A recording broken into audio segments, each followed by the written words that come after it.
চলতি মৌসুমে ভোলার মেঘনা ও তেঁতুলিয়া নদীতে জেলেদের জালে মিলছে না কাঙ্ক্ষিত ইলিশ, যার প্রভাব পড়েছে স্থানীয় বাজারগুলোতে। এতে বিপাকে প্রায় ৩ লাখ জেলে। ইলিশ না পেয়ে খালি হাতে ফিরছেন ক্রেতারা। এবছর নদীতে ইলিশের এই হাহাকারকে জলবায়ু পরিবর্তনের প্রভাব বলছেন গবেষকরা। এখনই সঠিক ব্যবস্থা না নেওয়া হলে ইলিশ সম্পদ হুমকির মুখে পড়বে বলে মনে করছেন তারা। ভোগান্তি ভুলে চলে আসুন রিগালে। ওয়ারেন্টি সহ স্টাইলিশ কালেকশন নিয়ে রেডি রিগাল ফার্নিচার। ভোলা সদর উপজেলার কাঠির মাথা গ্রামের বাসিন্দা সৈয়দ মাঝি ও মনির হোসেন মাঝি পেশায় জেলে। দুজন মিলে তুলাতলি এলাকার মেঘনা নদীতে ইলিশ শিকারের আশায় জাল ফেলছেন। তবে জাল টেনে তুললেও মেলেনি একটি ইলিশও। জানান সকাল বিকাল 2 বেলা জাল ফেলে পেয়েছেন বিভিন্ন সাইজের কয়েকটি বাটা ও তাপসী মাছ। মাছ ধরতে আসি কোনো ইলিশ পাই না, পাই শুধু করা বাটা মাছ। বৃষ্টি হয়েছে, মাছ টাছের কোনো আলাপ টালাপ নেই। একই অবস্থা জেলার 7 উপজেলার মেঘনা ও তেঁতুলিয়া তীরবর্তী জেলেদের। প্রতি বছর এই সময়ে জালে কাঙ্ক্ষিত ইলিশ ধরা পড়লেও এবার চিত্র ভিন্ন। চলতি মেতে প্রচুর বৃষ্টিপাত হলেও এখনো মিলছে না আশানুরূপ ইলিশ।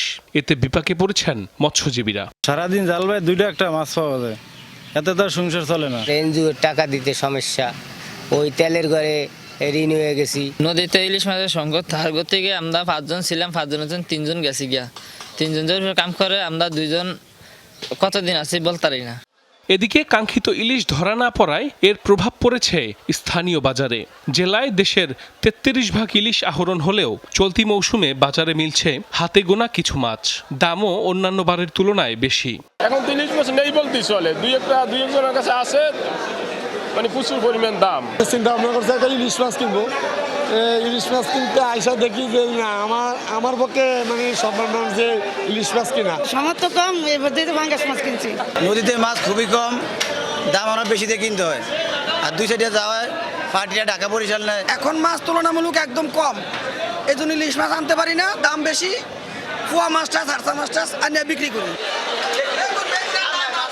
গবেষকরা বলছেন জলবায়ু পরিবর্তন ইলিশের প্রজনন, বিচরণ এবং উৎপাদনকে মারাত্মকভাবে ব্যাহত করছে। বর্তমান সময়ে সামগ্রিকভাবে যে গ্লোবাল ক্লাইমেটিক চেঞ্জ অর্থাৎ বিশ্বায়নের ফলে যে একটা মৎস্য সম্পদের উপর যে একটা প্রভাব পড়ছে, এটি এখানে কারণ হিসাবে মনে করা হচ্ছে।